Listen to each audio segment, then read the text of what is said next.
Mari sama-sama kita memuji Tuhan, kita menjaga nama Tuhan lewat setiap pujian kita.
Kita gerak-gerak sedikit ya, sedikit aja kan, kita udah dari pagi duduk terus ya kan. Nah mari kita bergoyang untuk Tuhan, jangan cuma di fitness kalau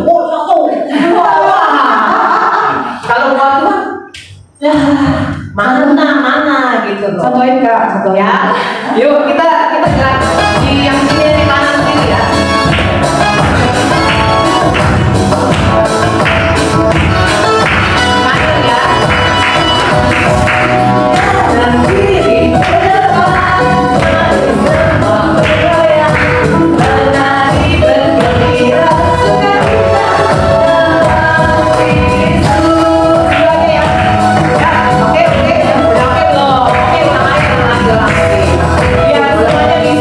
Oke,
Kita semua yang ada di sini, mari kita berdoa. Segala puji syukur hanya bagi-Mu Tuhan. Terima kasih buat semua anugerah-Mu Tuhan. Kalau kami boleh ada sebagaimana kami ada saat ini Tuhan, itu semua adalah anugerah-Mu. Apapun yang terjadi saat ini atas setiap kami, satu hal yang kami percaya, Engkau selalu ada dan Engkau selalu melekat dengan kami semua Tuhan. Bapa, saat ini kami ingin menyenangkan hati-Mu Bapa. Biarlah ya Bapa, setiap pujian dan penyembahan kami boleh menyenangkan hati-Mu Tuhan. Terima kasih ya Abah, terima kasih Tuhan. Biarlah ya Tuhan, kami boleh terus terhubung dengan Engkau. Bawa kami lebih dalam lagi Tuhan, lewat kebenaran firman yang akan Engkau sampaikan lewat hamba-Mu ini Tuhan. Biarlah Kau pakai hamba-Mu sesuai dengan isi hati-Mu, sampaikan isi hati-Mu lewat hamba-Mu untuk setiap kami di tempat ini Bapa. Terima kasih ya Allah, terima kasih Tuhan. Haleluya, haleluya Yesus. Haleluya.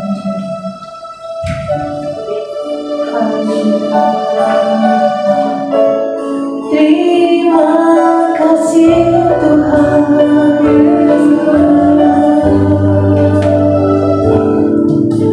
Kasih-Mu layakkan seluruh hidupku, mampukan ku melakukan yang Kau inginkan. Tak bisa ku terlepas, Kau pegang tanganku, ingin lebih mengenal pribadi.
bersyukur dan kami bangga memiliki Tuhan seperti Engkau, Yesus.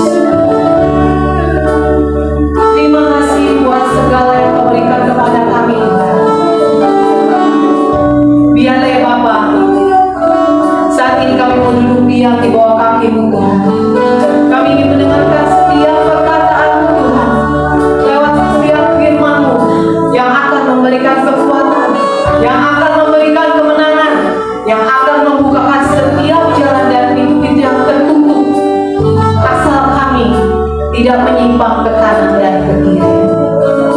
Terima kasih Bapa, terima kasih Yesus.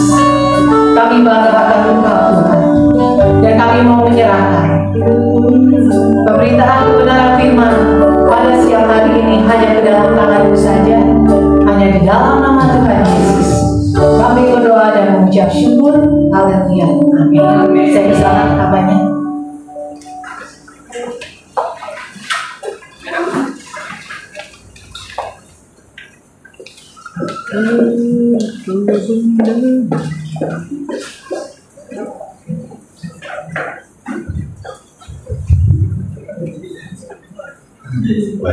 Shalom semua.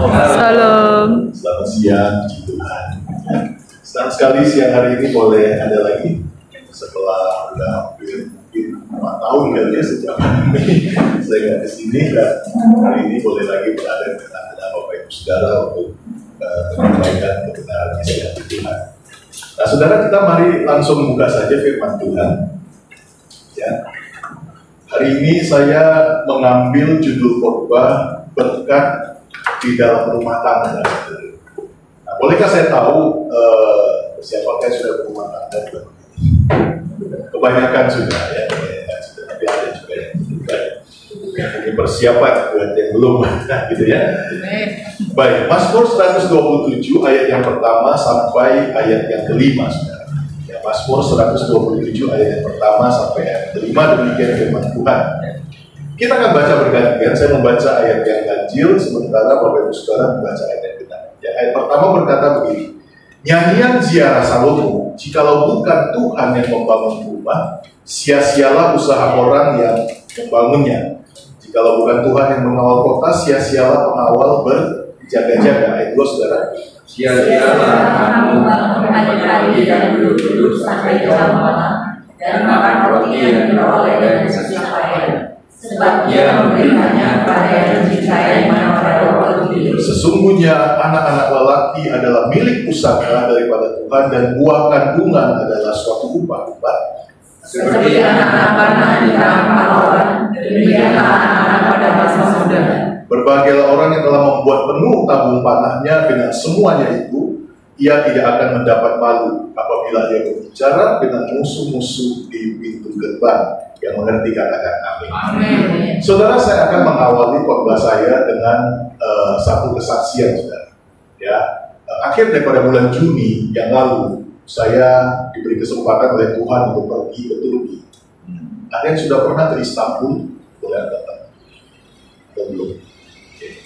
Nah, saudara, Istanbul, ketika saya ada di sana, itu satu kota yang indah sekali. Ya, kalau saudara nanti ada kesempatan, ada berkat, ya pergilah ke Istanbul. Lihat kota itu. Istanbul salah satu kota yang letaknya di dua benua, saudara. Jadi ada Istanbul bagian Eropa, ada Istanbul bagian Asia. Ya, itu dibelah oleh satu selat namanya Selat Bosporus. Indah sekali pergi ke sana. Nah, yang menarik saya begini. Pada waktu saya ada di Istanbul, seperti biasa kami diajak jalan-jalan, kemudian kita pergi ke satu tempat yang bernama Istana Topkapi, ya, atau Topkapi Palace. Nah, waktu ada di sana, lokal guide kami orang Turki, dia mulai bercerita tentang sejarah daripada istana ini. Ya, dia katakan bahwa istana ini adalah istana daripada raja-raja dari dinasti Utsmania. Ya, dalam bahasa Inggrisnya Ottoman Empire. Kalau saudara suka sejarah, saudara pasti tahu bahwa Ottoman Empire itu adalah salah satu dinasti yang pernah menguasai dunia. Kita tahu ada Roma menguasai dunia, Yunani menguasai dunia, ya kan, Persia, Nebukadnezar, Babilonia. Tapi ada satu dinasti juga dari Turki, itu mereka juga pernah menguasai dunia, dan itu namanya Ottoman Empire atau dinasti Utsmania dalam bahasa Indonesia. Nah, apa yang terjadi, saudara? Di situ dijelaskan bahwa istana ini dibangun sama seorang raja dan dinasti Utsmania yang sangat terkenal sekali.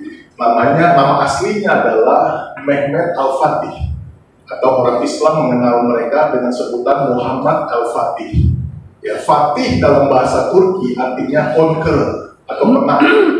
Nah, kenapa orang ini disebut Fatih? Kenapa dia dikasih gelar Muhammad Al-Fatih? Karena, saudara, dia adalah seorang sultan yang bisa menguasai Istanbul pada waktu itu. Ya, saudara kalau tahu sejarah zaman itu, kota itu bukan namanya Istanbul, tapi kota itu namanya Konstantinopel. Ya, kenapa namanya Konstantinopel? Karena itu adalah kota yang dibangun sama Kaisar Konstantin. Siapa itu Kaisar Konstantin? Kita kembali lagi kepada zamannya Tuhan Yesus. Waktu Tuhan Yesus hidup, yang menguasai Timur Tengah itulah Romawi, ya kan? Orang Kristen pada waktu itu banyak dibunuh, ya kan? Kita tahu semua. 12 murid daripada Yesus itu semuanya matinya martir, kecuali satu, Yohanes. Itu yang meninggalnya wajar, maksudnya meninggalnya pada waktu dia tua gitu. Di Pulau Patmos dia tulis kitab Wahyu, setelah itu dia meninggal di Efesus. Efesus itu sekarang ada di Turki juga. Nah, 300 tahun selama itu orang Kristen dianiaya. Ya, Paulus dipenggal kepalanya sama Nero, Petrus disalib terbalik, ya pokoknya semuanya. Sampai tiba-tiba pada waktu tahun ketiga Masehi itu muncul seorang raja namanya Konstantin. Nah, Konstantin ini punya mama, ibu kandung namanya Ratu Helena. Nah, Ratu Helena ini adalah orang yang percaya kepada Tuhan Yesus. Jadi singkat cerita, ini menurut tradisi ya, tradisi gereja pada waktu itu Konstantin satu hari dia mimpi. Dia lihat tentaranya itu bawa perisai, ada lambang salib di situ. Karena dia bukan orang Kristen, waktu itu Roma menyembah dewa. Dia tanya kepada mamanya, dia bilang aku mimpi, tapi aku lihat kok perisai itu kayak ada lambang tambah gitu. Itu maksudnya apa? Nah, akhirnya singkat cerita si Ratu Helena ini mulai cerita lah ke anaknya Konstantin. Ini maksudnya salib dan lain-lain. Akhirnya Konstantin, dialah Kaisar Roma yang pertama menjadi Kristen. Lalu dia memindahkan ibu kota Roma, dari Roma sekarang di Italia, dia pindahkan ke satu tempat di Turki, itulah Istanbul sekarang. Tapi dulu zaman itu namanya Konstantinopel, atau kota yang dibangun oleh Raja Konstantin. Nah, itu ceritanya. Tapi yang menarik saya begini, saudara. Waktu saya diceritain, ini Muhammad Al-Fatih, dia adalah orang yang bisa merebut Konstantinopel. Ya, pada waktu itu, kota itu berkubu, sangat susah untuk direbut. Nah, tiba-tiba Tuhan kasih saya hikmat. Saya tanya sama local guide saya tanya begini. Waktu Fatih merebut kota ini, umur berapa dia? Saya tiba-tiba dapat pertanyaan seperti itu, saya juga nggak tahu kenapa. Tapi saya bukan kepo, saudara, cuma tiba-tiba ada hikmat dari Tuhan gitu loh. Saya tanya sama local guide saya, waktu dia berebut ini, dia waktu itu usia berapa? Saya kaget. Diceritakan bahwa si Muhammad Al-Fatih ini, dia jadi sultan usia 19. Dan dia merebut kota Konstantinopel. Saudara tahu dia usia berapa? 21 tahun. Sangat muda. Saya mulai berpikir, 21 tahun yang benar. Anak-anak di Indonesia umur 21 cuma pintarnya main game. Ya kan? Ini ibu-ibu di sini kalau yang punya anak gitu kan. Ya kan, anak-anak zaman sekarang itu menurut saya apa ya, cemen banget gitu loh. Beda sama generasi kita. Ya, saya hari ini mungkin umur 50 something gitu ya. Tapi saya bandingin generasi saya, generasi mama saya, nenek saya, orang-orang dulu tuh kayaknya apa ya, tingkat survivalnya tuh tinggi gitu. Anak-anak sekarang itu cengeng banget. Ya kan, kerjanya cuma main game, ya kan? Disuruh kerja agak kasar gitu, nggak mau. Coba anak-anak sekarang suruh masuk hutan, coba. Kamu ke hutan kerja sana, ya kan? Gak ada yang mau. Kerja yang kotor gitu, sawit gitu, mana ada yang mau, ya kan? Maunya itu cuma di Starbucks, duduk, liatin komputer, ya kan? Pokoknya maunya kerjanya enak aja, yang santai, gak capek, tapi maunya dapat duit banyak. Itu anak-anak sekarang. Tapi waktu saya melihat Fatih, umur 21 tahun, dia bisa menaklukkan Konstantinopel. Di situ saya langsung dapat hikmat. Berarti anak-anak itu sebenarnya kalau kita didik yang benar, dia itu akan jadi pahlawan yang luar biasa. Amin. Amin. Sekalipun Fatih bukan orang Kristen, dia orang Islam. Dan semua orang Islam seluruh dunia mengakui dia sebagai salah seorang pahlawan Islam terbesar abad modern. Kenapa? Karena menurut berita, ini saya dengar lagi, saya sebenarnya nggak gitu ngerti, tapi saya banyak belajar saudara waktu saya di Istanbul. Satu kali Nabi Muhammad, ini saya bukan khotbah Islam ya, tapi saya cerita sejarah gitu. Satu kali Nabi Muhammad, dia pernah hijrah dari Mekah ke Madinah.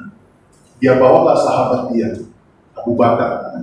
Saudara tahu setelah Muhammad meninggal ada 4 khalifah yang gantiin dia. Ada Abu Bakar, ada Umar, ada Ali, ada satu lagi namanya siapa, Utsman namanya. Nah, Abu Bakar ini ikut dia hijrah ke Madinah. Mereka menginap di seorang tua temannya Nabi, namanya Ayub Al-Ansari. Ya, ini nama orang Islam tahu. Ayub Al-Ansari. Waktu itu umurnya udah 80-an. Nah, waktu Nabi di sana, ceritanya si Nabi Muhammad ini ngomong, harus ada satu orang Islam nanti akan menaklukkan Konstantinopel.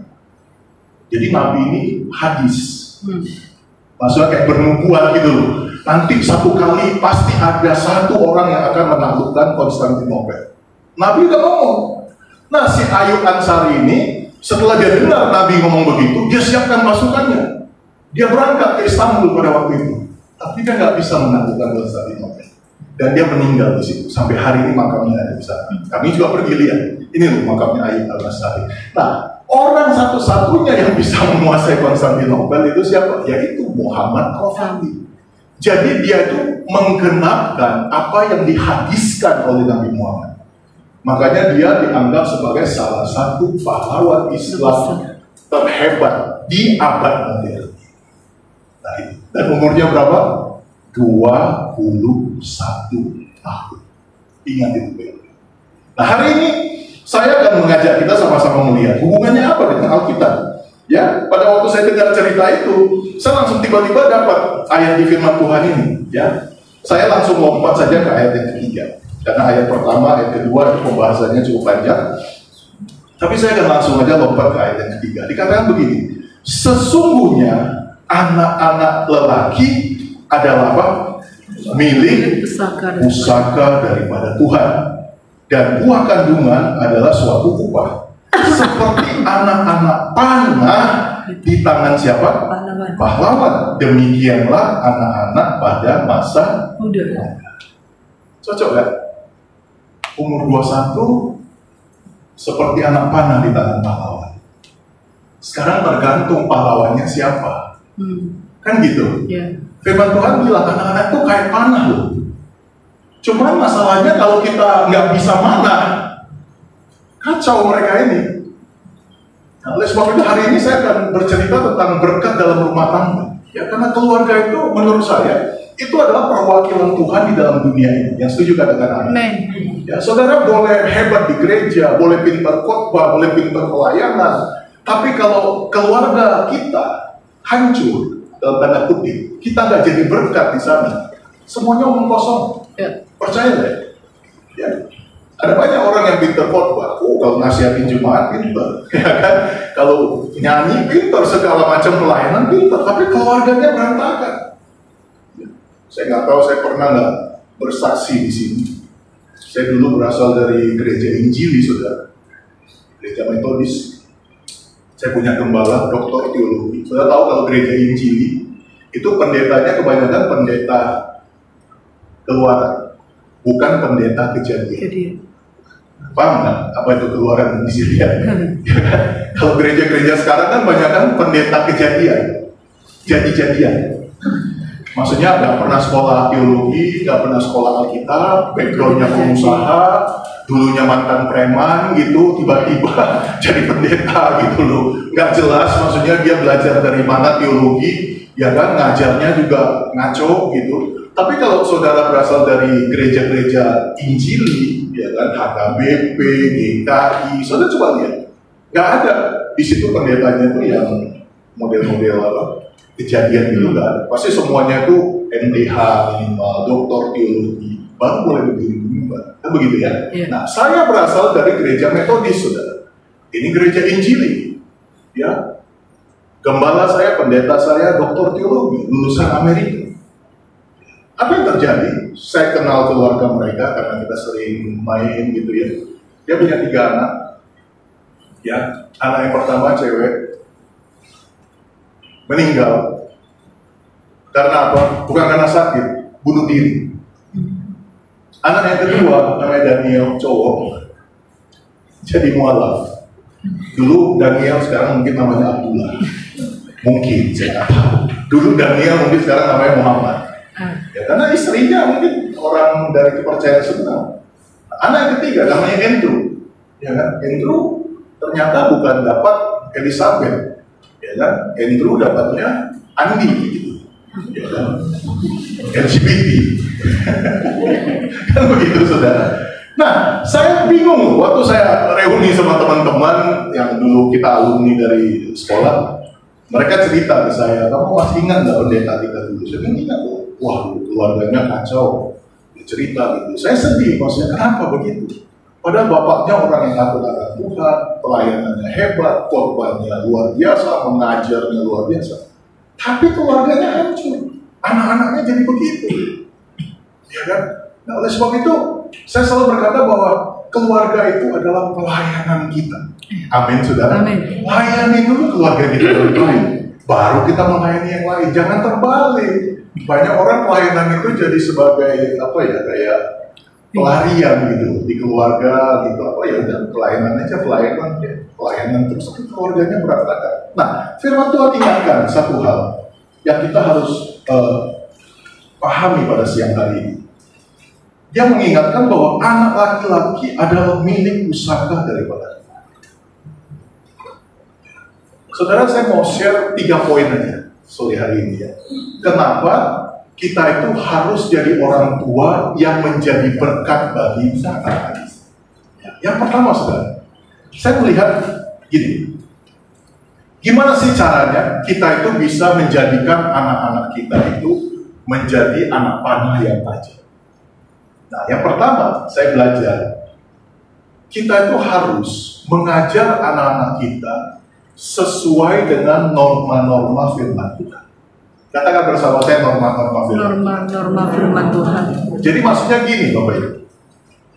Saudara, kita ini semua dewasa, besar, itu dari lingkungan keluarga kita yang berbeda-beda. Benar nggak? Iya. Orang Chinese, didikannya beda. Orang Ambon ada lagi nasihat-nasihat dari orang tuanya, kan gitu ya.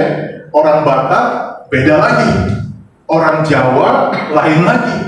Nah, kita sadar atau tidak sadar, itu tumbuh besar.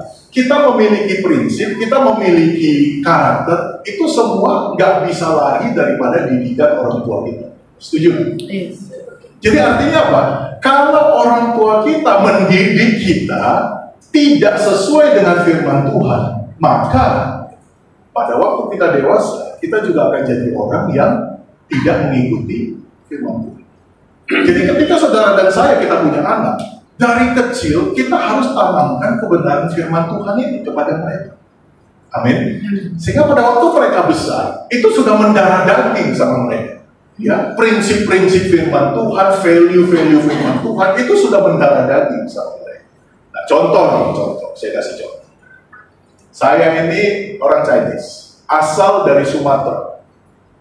Ya, keluarga saya dulunya orang Buddha semua, gak ada yang orang Kristen. Saya orang pertama yang jadi Kristen di keluarga saya. Dulu waktu saya remaja, om saya pernah tanya saya begini, pertanyaan. Dia bilang gini, om mau tanya.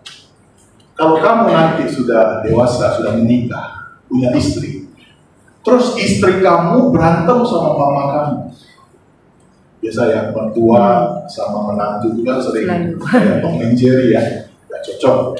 Nah, kamu pilih siapa?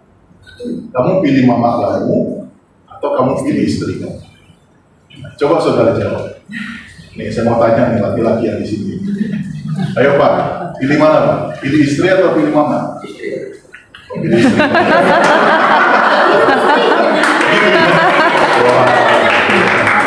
Nah, gitu ya. Ini jawabannya benar ya Pak ya? Istri ya. Nah saya waktu itu karena masih remaja, saya nggak ngerti. Saya bilang saya nggak tahu karena saya belum nikah. Nah, terus Om bilang gini, nah Om kasih kamu bekal nih. Kamu lain kali kalau istri sama mamamu berantem, kamu harus pilih mama kamu. Loh kenapa? Oh iyalah, karena yang melahirkan kamu kan cuma mama kamu. Gak ada orang lain yang melahirkan kamu. Ya kan?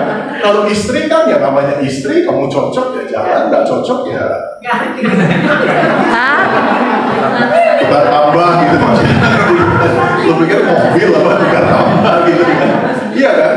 Nah, saudara pada waktu itu dalam pemahaman saya sebagai masih remaja, saya pikir masuk akal yang Om saya katakan.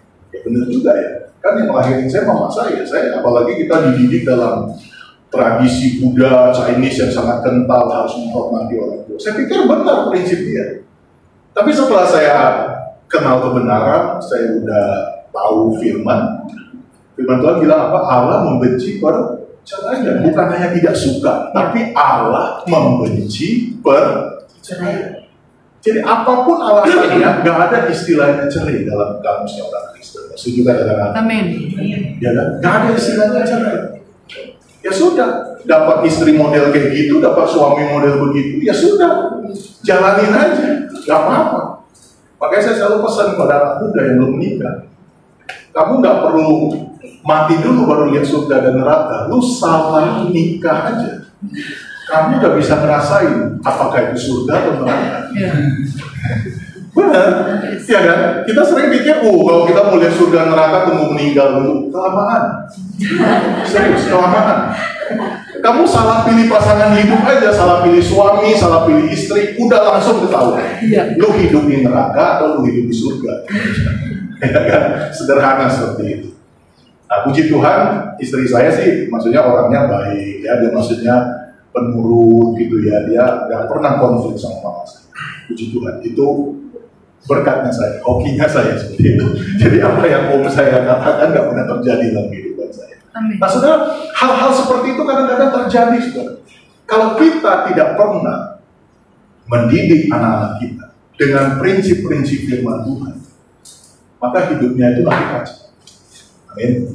Amin. Tapi kalau kita coba didik mereka dalam prinsip memberi misalnya, kita kasih uang jajan dengan kita, tapi kita ajarin dia, kalau kamu punya kelebihan nabung, nanti kamu kasih ke orang yang kurang mampu. Firman Tuhan katakan lebih banyak berkat memberi daripada menerima. Firman Tuhan katakan bahwa orang yang banyak memberi nggak pernah miskin. Ya kan? Kalau dunia nggak katakan hemat pangkal kaya, itu baru hemat. Apalagi pelit. Ya kan? Hemat aja pangkal kaya. Kalau pelit gimana? Berarti kaya sekali ya, bukan kaya lagi ya. Kaya sekali. Itu dunia. Tapi firman Tuhan bilang, makin banyak kamu memberi, makin banyak kamu diberkati.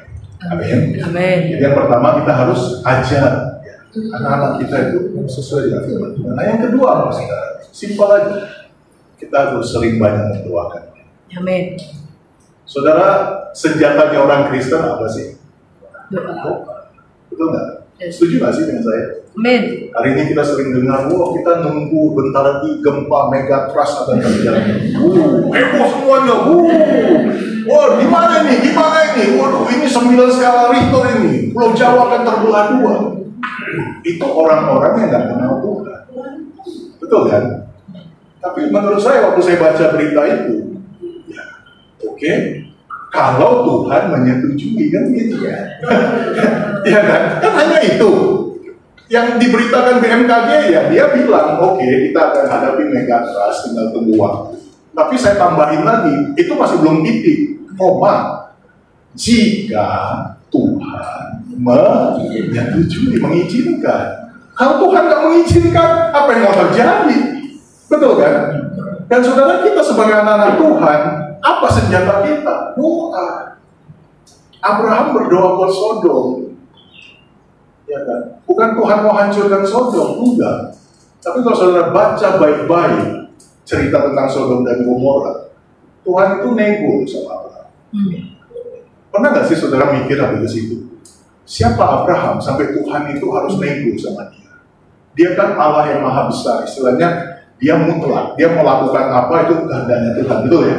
Tapi Tuhan itu masih mikirin Abraham. Ini sahabatku.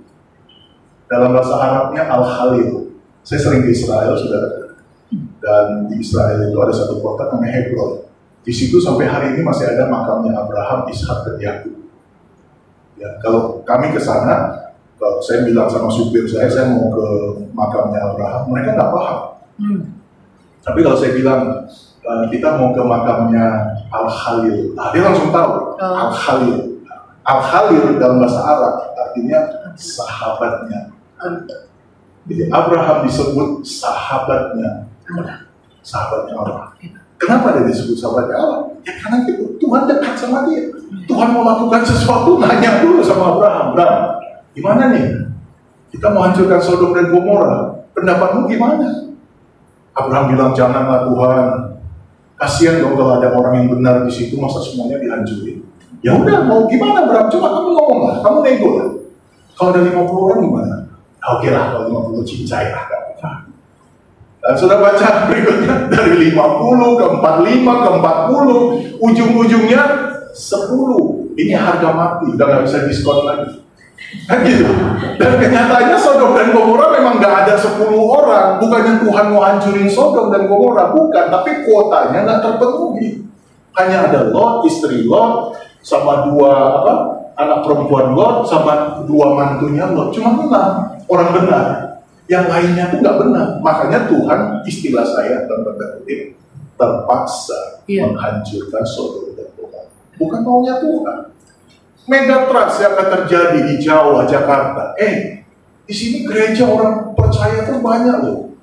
Kalau sampai terjadi Jakarta tsunami, mati semuanya, di mana keadilan Tuhan?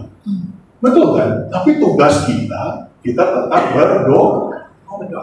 Kita minta belas kasihan Tuhan. Saya percaya, dia bilang, ini Jakarta banyak orang Kristen, tidak apa-apa, gue pindah aja ke Aceh. Bisa begitu kan? Misalnya, contoh, atau gue pindah ke Padang aja deh, ya kan? Yang bawahnya sedikit orang Kristen, gue pindahin aja di situ, gitu. Bisa aja, ya kan? Kenapa mesti harus terjadi? Saudara, kalau lihat tsunami yang kemarin, yang di Aceh terjadi, yang kena apa? Thailand, kan gitu. Yang daerah-daerah dalam tanda kutip sedikit orang Kristen. Gitu. Pernah nggak saudara lihat tsunami menerpa yang daerah yang istilahnya Kristennya besar gitu, Jepang gitu, kan bukan daerah Kristen, tapi berkali-kali digoncang tsunami. Nah, kita percaya, walaupun kita nggak berdoa begitu, tapi saya percaya Jakarta tetap dalam. Kita berikan kemuliaan pada hati. Yang terakhir, yang ketiga sudah, yang ketiga. Jadi yang pertama apa? Kita harus memberikan prinsip ya, menanamkan prinsip kepada anak-anak kita. Yang kedua, kita harus berdoa. Doakan mereka. Kita nggak bisa jaga anak kita 24 jam. Zaman sekarang sudah tahu sendiri, anak-anak remaja susah sekali diatur. Ya, susah sekali. Mereka punya dunia dia.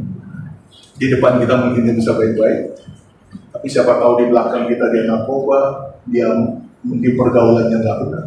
Siapa yang bisa garansi? Nggak bisa. Tapi ada satu yang bisa proteksi dia, yaitu doa.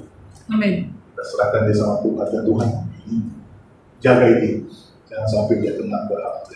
Nah yang ketiga, yang terakhir, orang tua itu harus jadi apa? Teladan. Katakan bersama saya, teladan. Amin. Gak mungkin kita ajarin anak kita nggak merokok kalau kita sendiri merokok berat. Setuju nggak? Yes. Kita merokok di rumah gitu, terus kita bilang sama anak kita, lu jangan merokok ya, merokok itu berbahaya, nggak bagus buat kesehatan. Nggak mungkin dia mau dengar. Kita harus teladan. Anak saya sekarang makin hari, makin saya lihat, makin disiplin. Saya ajarin dia tentang on time. Jadi dia udah tahu kalau papanya ngomong kita jalan dari rumah jam 5, dia jam 5 udah standby. Anak saya gitu. Kalau dulu nggak begitu. Kita terus yang nungguin dia masih mandi lah, masih apalah. Sekarang udah nggak begitu. Kalau papi bilang jemput kamu jam segini, kamu pasti harus nunggu bisa jam segini. Karena dia tahu, papinya pasti datangnya on time. Nggak mungkin papi janji jam 7, datangnya jam 8 gitu, nggak mungkin. Kalau papi bilang jam 7 datang jemput kamu, berarti jam 7 kurang 5, papi sudah ada di sana. Kalaupun kalau papi telat, pasti ada WA. Aku telat kata macam. Nah itu, keteladanan itu begitu. Amin saudara. Kita mau jadikan anak kita seperti apa? Ya kita harus memberikan teladan dulu. Ya, dan saya percaya saudara, inilah berkat yang paling indah dalam rumah tangga. Ya, saya akan tutup dengan satu kesaksian saudara. Ini juga dari om saya, om yang lain. Bukan orang Kristen, orang biasa, orang Buddha. Tapi satu hari dia pernah cerita sama saya. Dia bilang gini, dia bilang, om mau cerita sesuatu kejadian ya. Om punya teman, karena om udah tua, orang tua saudara suka main catur. Kalau di Sumatera itu mereka mengisi waktu senggang itu, mereka itu suka main catur gitu, orang tua. Jadi pada satu hari dia main catur sama temennya, catur gitu. Terus tiba-tiba temannya cerita sama dia gini, dia bilang, aku mau curhat dong sesuatu. Apa? Temannya mulai cerita. Dia bilang, saya punya 2 anak laki-laki. Saya sekolahin dia ke Amerika. Semuanya lulus, bagus, pulang. Tapi ada hal yang saya sangat tidak suka sama mereka. Yaitu mereka itu ternyata suka judi. Jadi 2 anak laki-laki ini penjudi semuanya. Terus si teman om saya ini, dia keluarin buku deposito. Om saya sampai kaget gitu loh. Kita nggak cerita bisnis main catur, kenapa kamu keluarin buku deposito gitu? Dia kasih om saya lihat deposito dia. Ada 50 miliar.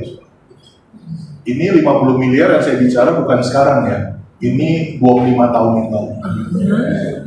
Ya, ini tahun-tahun 86, mungkin 90 something lah.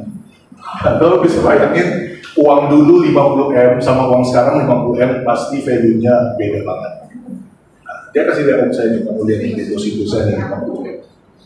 Tapi saya kasih tahu kamu ya, kita sampai saya mati juga nggak mungkin uang saya ini saya kasih ke anak saya.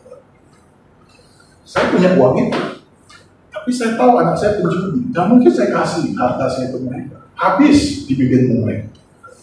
Lalu dia bilang gini, sorry ya, dia bilang, mungkin kamu nggak sekaya saya. Bukan menghina kamu, enggak. Tapi mungkin uangmu nggak sebanyak saya. Tapi saya lihat kamu didik anak itu bagus. Anak-anakmu itu semua sukses jadi orang. Jadi menurut saya, dia bilang, kesuksesan seorang pria bukan dinilai dari berapa banyak uang yang dia punya. Tapi pada waktu seorang ayah, seorang pria, dia bisa mendidik keluarganya, bisa didik anaknya baik. Itu kesuksesan. Yes, amin. Itu dia yang ngomong loh ke om saya. Om saya cerita ke saya. Jadi saya kasih kamu satu pembekalan. Kamu harus lihat keluarga ini sebagai satu, ya dia nggak ngomong pelayanan ya, tapi maksudnya sesuatu yang penting. Kalau kamu mau jadi seorang pria yang sukses, didiklah keluargamu, anakmu yang baik. Maka kamu akan berhasil.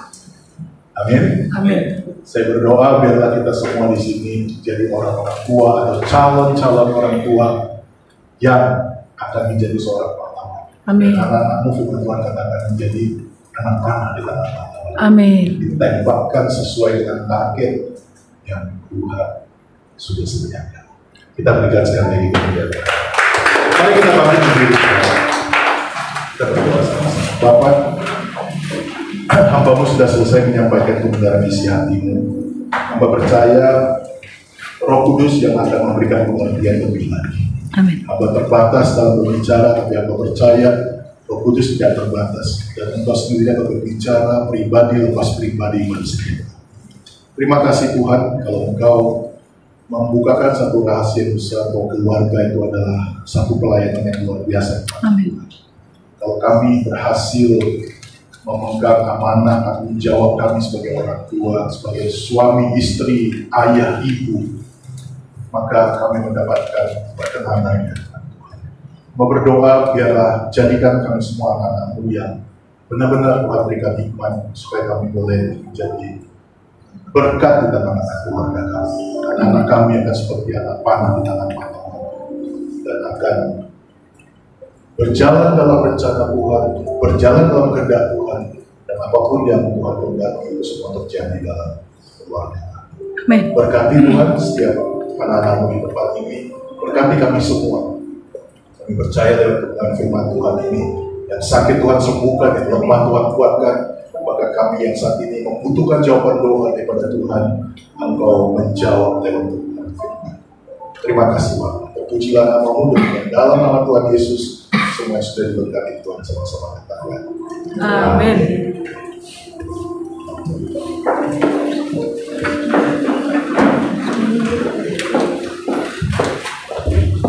Ya, terima kasih untuk kabarnya Bapak Pendeta Bintang Samudra. Yuk, saatnya kita memberikan yang lebih lagi buat Tuhan.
Kita ketemu lagi 2 minggu yang akan datang ya. Nah, tanggal 4 September ada doa pengurus dan jemaat diundang untuk Bapak Ibu untuk ikut, untuk bersama-sama kita berdoa kepada Tuhan. Terima kasih. Ya, untuk ibadah tanggal 11 September kita akan dilayani oleh Pastor Cornelius Ranto Mojati. Mari kita ajak teman-teman kita semua untuk merasakan hadirat Tuhan lebih lagi. Mari kita tutup ibadah pada siang hari ini. Saya undang Bapak untuk berdoa. Mari kita berdoa syafaat Bapak Ibu. Kita satukan hati kita berdoa secara khusus untuk bangsa Indonesia. Bapak, kami mengucap syukur Tuhan buat bangsa yang kami kasih, bangsa Indonesia. Kami melihat bagaimana tangan Tuhan yang begitu luar biasa menyertai bangsa kami. Khususnya Engkau sudah memberkati Bapak Presiden kami selama 10 tahun ini Tuhan. Engkau sudah memberikan hikmat kepada beliau, pada para menteri yang ada untuk membawa Indonesia semakin maju lagi. Kami melihat bagaimana kerja Tuhan yang luar biasa, kota yang baru sudah terbentuk, dan transisi kepemimpinan yang berjalan dengan baik. Nah, saat ini kami berdoa Tuhan untuk Pak Prabowo juga sebagai presiden terpilih, dan juga wakil presiden semua yang akan memimpin Indonesia mulai dari 20 Oktober yang akan datang. Tuhan berikan hikmat yang lebih lagi untuk meneruskan setiap pekerjaan baik, dan Tuhan sudah mulai dari Presiden Jokowi. Tuhan akan terus berikan hikmat, penyertaan kesehatan kepada Pak Prabowo dan juga tim yang ada untuk membawa Indonesia lebih luar biasa lagi. Secara khusus kami berdoa, satukan hati kami, berdoa untuk semua bencana alam yang akan terjadi. Tuhan, kami mohon belas kasihan atas Indonesia. Kami mohon Tuhan anugerah-Mu atas Indonesia. Kau melihat begitu banyak orang-orang pilihan.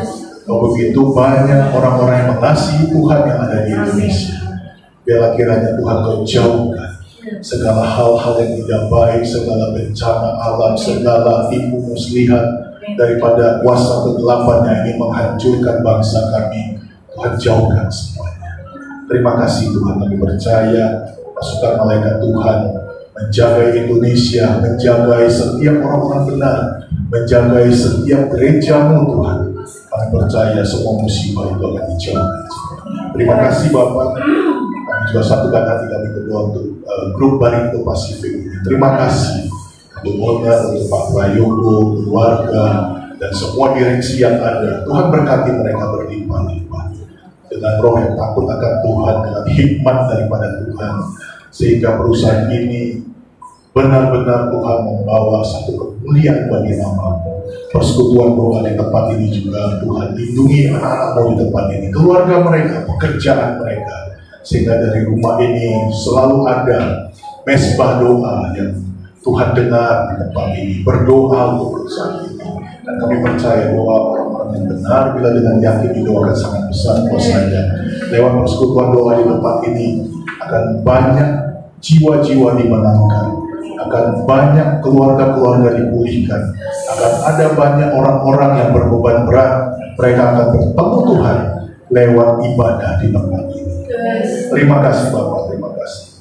Serahkan semuanya Tuhan, perusahaan ini dalam tangan pimpinan-Mu. Terus bawa semakin hari semakin tinggi, semakin memuliakan nama Tuhan, sehingga nama Tuhan betul-betul ditinggikan, dimuliakan lewat kehidupan anak-anak-Mu yang ada di tempat ini.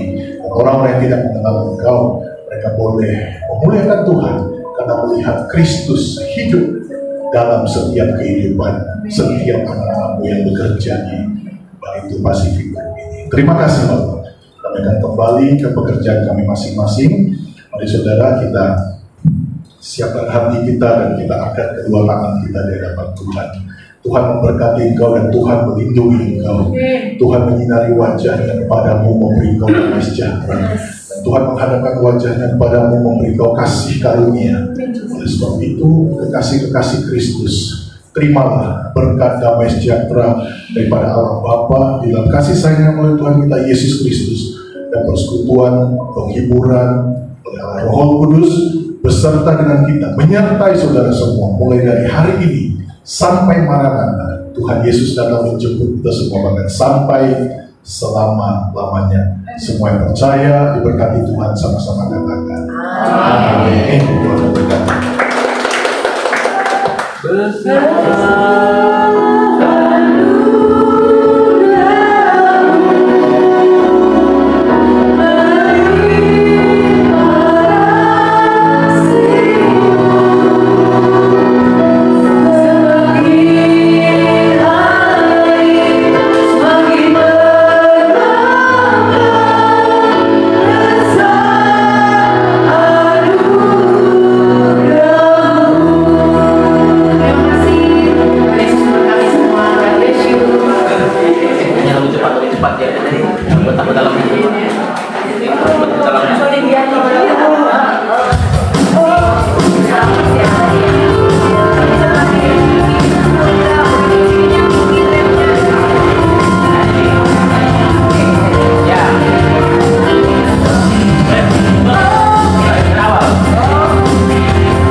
Iya.